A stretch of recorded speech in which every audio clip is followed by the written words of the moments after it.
जग्गी पकौड़े वाले की। जग्गी की पत्नी सीमा और जग्गी दोनों मिलकर पकौड़े बेचा करते हैं। जग्गी के पकौड़े लोगों के बीच काफी प्रसिद्ध हैं। जो एक बार उसकी दुकान में आता है वो बार बार आना चाहता है। पकौड़े खा लो, पकौड़े, गर्मा गर्म पकौड़े, प्याज के पकौड़े, आलू के पकौड़े, मिर्ची के पकौड़े। एक बार खाओगे बार बार आओगे। राजू और उसके दोस्त दिनकर को आज पकौड़े खाने का मन हुआ तो वे नुक्कड़ के पकौड़ों की सबसे फेमस दुकान यानी जग्गी पकौड़े वाले की दुकान की ओर बढ़ चले। आज सही समय पर निकले हम दोनों, नहीं तो जब तक जग्गी की दुकान पर पहुंचते थे उसकी दुकान के सारे पकौड़े खत्म हो जाते थे। आज तो जमकर पकौड़े खाऊंगा। जग्गी के मिर्च वाले पकौड़े तो इतने स्वादिष्ट होते हैं भाई कि क्या बताऊं यार। एक बार मेरी बीवी मुझसे नाराज चल रही थी, उस रोज मैं उसके लिए जग्गी के पकौड़े ले आया। अरे राजू भाई क्या बताऊं, एक वो दिन है और आज का दिन है। मेरी बीवी मेरे से ऊंची आवाज में बात तक नहीं करती, नाराज होना तो छोड़ ही दो। राजू और दिनकर बातें करते हुए जग्गी की दुकान के बिल्कुल नजदीक पहुंच गए थे। तभी उन्हें दूर से जग्गी की दुकान पर भारी भीड़ दिखाई दी। अरे दिनकर भाई, कहीं आज भी हम लोग लेट तो नहीं हो गए? देख रहे हो जग्गी की दुकान के बाहर लोगों की भीड़। दिनकर दुकान की ओर देखता है, लेकिन एक बात उसे अजीब सी लगती है। उसने देखा कि दुकान के बाहर जितने लोग थे लगभग सभी के हाथ में डंडे थे, कुछ ने पत्थर भी उठा रखे थे। अरे राजू भाई, भीड़ तो दिख रही है, लेकिन भीड़ में लोगों ने डंडे और पत्थर क्यों उठा रखे हैं? कहीं कोई गड़बड़ है क्या? उन्हें कुछ समझ आता उससे पहले लोगों के जोर जोर से चिल्लाने की आवाज आने लगी और सभी गुस्से में कह रहे थे, मारो मारो मारो, इसे छोड़ना नहीं है, मार इसको, मार। उसके बाद दिनकर और राजू ने देखा कि वहाँ खड़ी भीड़ जग्गी को दुकान से खींचकर बाहर बाहर निकाल रही है। बाहर निकल। आज हम तुम्हें तुम्हारी हरकतों की वो सजा देंगे कि तू जिंदगी भर याद रखेगा। ये कहकर भीड़ में खड़े एक आदमी ने डंडे का जोर का प्रहार जग्गी पर किया। जग्गी दर्द से कराहने लगा।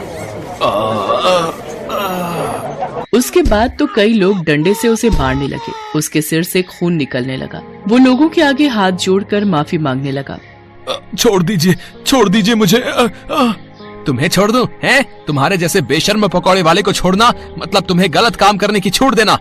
ये कहकर भीड़ में से ही एक आदमी ने अपने हाथ में लिया पत्थर उठाया और उसकी ओर तान दिया। ये देखकर जग्गी दुकान से निकलकर तेजी से भागने लगा। ये लोग तो मेरी जान ही ले लेंगे, मुझे किसी भी तरह यहाँ से निकलना होगा। जग्गी आगे आगे भाग रहा था और गुस्साई भीड़ उसके पीछे। राजू और दिनकर को अभी भी समझ नहीं आ रहा था कि आखिर ऐसा क्या हो गया कि लोग जग्गी के पीछे पड़े हैं। लोग उसे बेशर्म पकौड़े वाला क्यों कह रहे हैं? लोगों के इस तरह जग्गी पर भड़कने का कारण समझने के लिए कुछ समय पीछे जाना पड़ेगा। 410, 430, 490, 500, आज की कमाई 500। अगर इसी तरह कमाई होती रही तो तेरे लिए चांदी की पायल बनवा दूंगा। अजी मुझे पायल वायल नहीं चाहिए। क्यों, क्या हुआ? हमेशा तो गहने की रट लगाए रहती है।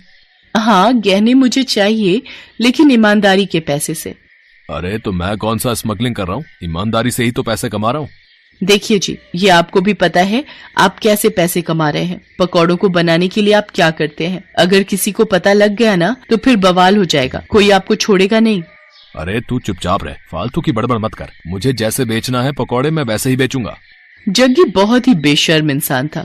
वो पकौड़े तो बेचता था लेकिन बहुत ही गंदे तरीके से। वो पकौड़े के गोलों को पहले अपने गंदे बगल के तले दबाता और फिर पकौड़ियां तलता। उसे ये सब करने में बहुत मजा आता था।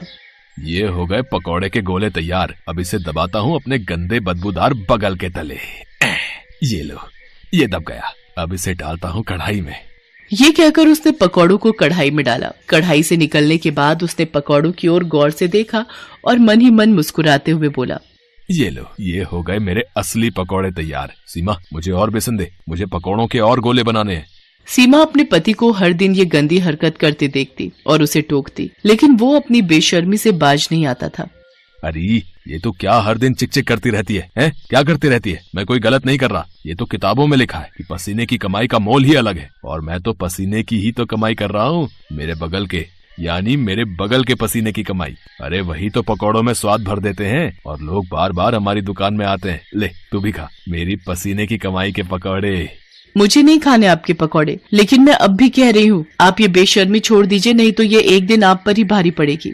लेकिन जग्गी पर अपनी बीवी की बातों का कोई प्रभाव नहीं पड़ता। वो अपनी बेशर्मी जारी रखता और अपने ग्राहकों को जो उस पर इतना विश्वास करते थे उन्हें पसीने से सने गंदे पकौड़े देता। समय इसी तरह बीत रहा था और जग्गी की बेशर्मी भी जारी थी। इस बीच सीमा गर्भवती हो गई। सीमा बहुत खुश थी। जग्गी भी ये खबर सुनकर बहुत खुश था। वाह सीमा वाह, देख रही हो भगवान की कृपा कैसे भर भर कर बरस रही है हम पर। हाँ देख रही हूँ, तभी तो आपको कहती हूँ अब तो वो काम छोड़ दीजिए, अब हमारा बच्चा आने वाला है। अरे तो फिर से शुरू हो गई, तुझे क्या दिक्कत है, हैं? क्या दिक्कत है मेरी तरक्की से? कभी कभी तो लगता है कि तुम मेरी सबसे बड़ी दुश्मन है।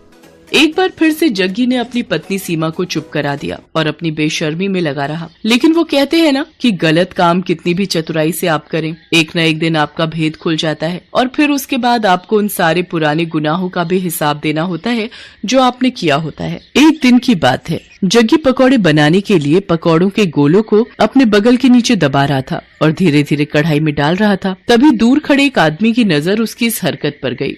अरे ये पकौड़ी वाला जग्गी क्या कर रहा है भाई? है? अरे छी छी छी छी छी, मुझे तो उल्टी आ रही है इसकी इस हरकत को देखकर। उसने चुपके से जग्गी का वीडियो बना लिया और फिर उसकी दुकान पर गया। ओए जग्गी, तू तो बड़ा बेशर्म है? तुम्हारे ग्राहक तुम पर इतना भरोसा करते हैं और तू उन्हें गंदे पकौड़े खिलाता है?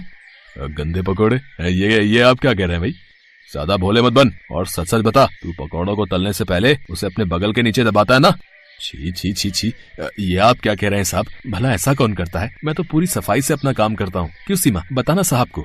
सीमा ने जग्गी की बात का कोई जवाब नहीं दिया, बस अपना सिर नीचे झुका लिया। वो ग्राहक समझ गया कि जग्गी इस तरह उसकी बातों को नहीं मानेगा। उसने जो वीडियो बनाया था वो वीडियो उसने लोगों को भेजना शुरू कर दिया। जिसने भी उस वीडियो को देखा उसे उबकाई आने लगी। छी छी छी, बाप रे, मैंने भी तो इसके यहाँ के पकौड़े खाए थे। वो ऐसे पकौड़े बनाता है, इस तरह से तो वो लोगों की सेहत से खिलवाड़ कर रहा है।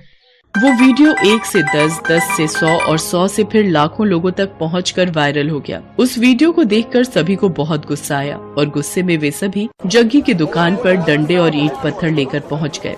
आज छोड़ना नहीं इसको, इसकी सारी बेशर्मी आज हम निकाल देंगे, मार देंगे इसे। हाँ, आखिरकार लोगों ने उसे पकड़ लिया। एक बार फिर से सभी उसकी पिटाई करने लगे। तभी उसकी पत्नी सीमा भागती हुई वहाँ आई और लोगों के आगे हाथ जोड़ते हुए उसने कहा, मैं जानती हूँ कि इनकी गलती माफ करने के लायक नहीं है। इन्होंने आप लोगों के विश्वास का खून किया है, आप लोगों की सेहत के साथ खिलवाड़ किया है, लेकिन आप लोग इन्हें मार देंगे तो मेरा बच्चा जो अभी मेरी कोख में है उसके सिर से पिता का साया उठ जाएगा। भगवान के लिए मेरे कोख के बच्चे पर रहम कीजिए और इन्हें छोड़ दीजिए। एक गर्भवती औरत की गिड़गिड़ाहट को सुनकर लोगों का दिल पसीज गया और उन्होंने इस वादे के साथ जग्गी की जान बख्शी कि भाई कान खोल के सुन लो, हम तुम्हें छोड़ तो रहे, लेकिन अब कभी इस तरह और इस जगह पकौड़े ये नहीं बेचेगा, इसे ये जगह छोड़नी होगी। सीमा ने उनसे वादा किया। जग्गी को वो जगह छोड़नी पड़ी। जग्गी को बार बार उसकी गलतियों के लिए आगाह किया जा रहा था, लेकिन वो अपनी आदत से बाज नहीं आ रहा था और एक दिन उसी आदत के कारण न सिर्फ उसकी जान पर बनाई बल्कि उसे अपनी वो जगह भी छोड़नी पड़ी जहाँ उसकी दुकान बहुत चलती थी। आज जग्गी जहाँ भी अपनी दुकान लगाने की कोशिश करता है उसके पुराने कर्म उसकी राह में आ जाते हैं। अब उसे अपनी करनी पर बहुत